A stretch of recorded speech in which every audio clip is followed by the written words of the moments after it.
دمعي سيبكي الغمام يرصيع قبرك بالياسمين. أخي سوف تبكي عليك العيون وتسأل عنك دموع المئين، فإن جف دمعي سيبكي الغمام يرصيع قبرك بالياسمين. أخي إن قضيت ستحيا بنا كأن لم يمر عليك الفنا، فتمرح مهما احتوتك القيود وتنعم بالحب ما بيننا. أخي عند ذكراك تجري الدموع لتربى صدر الفؤاد الهلوع، وتسجد في سيرها للإله وتذكركم عنده في الركوع.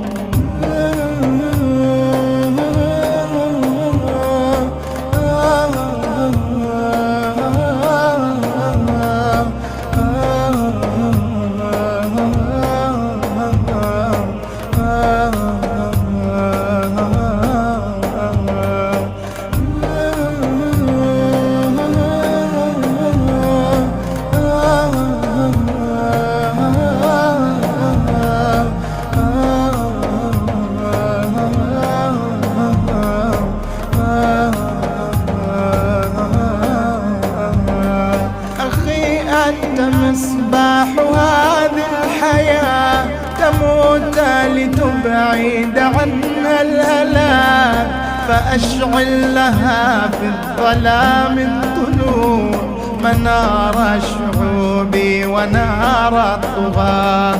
أخي قد مضى سنة بالمثل، فكان شهيدا وكان البطل، فإن ذقت أنت صنوف العذاب فأنت على دربهم لم تزل.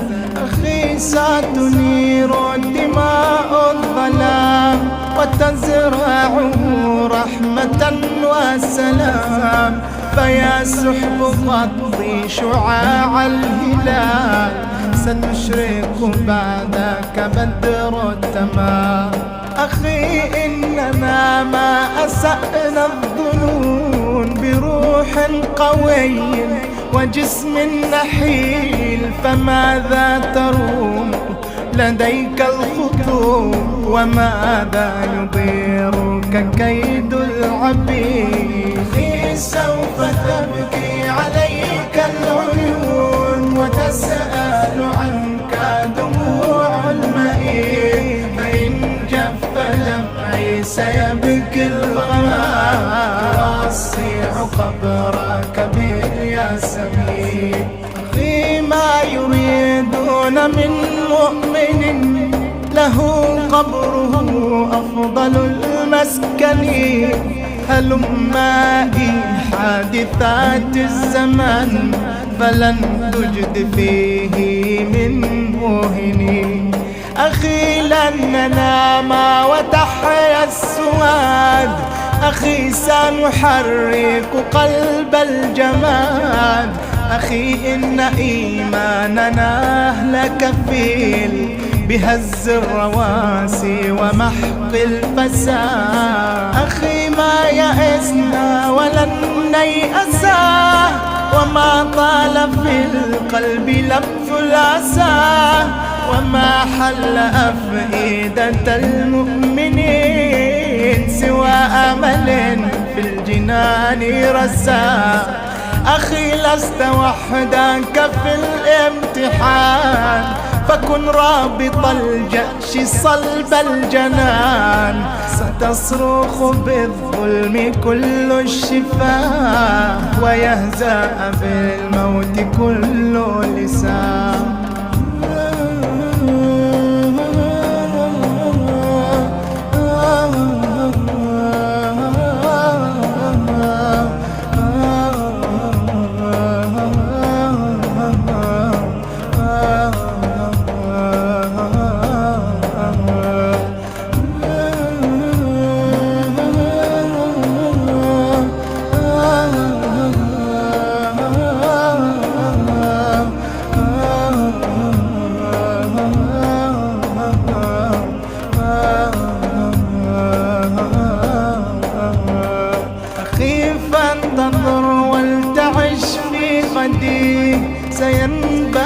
الآمل السرمدي، فإن فرقتنا سني الحياة فإنا مع النصر في موعدي. أخي فانتظر ولتعش في غدي، سينبثق الآمل السرمدي، فإن فرقتنا سني الحياة فإنا مع النصر في موعدي. أخي سوف تبكي عليك العيون وتسأل عنك دموع المئين، فإن جف دمعي سيبكي الغمام، يرصع قبرك بالياسمين.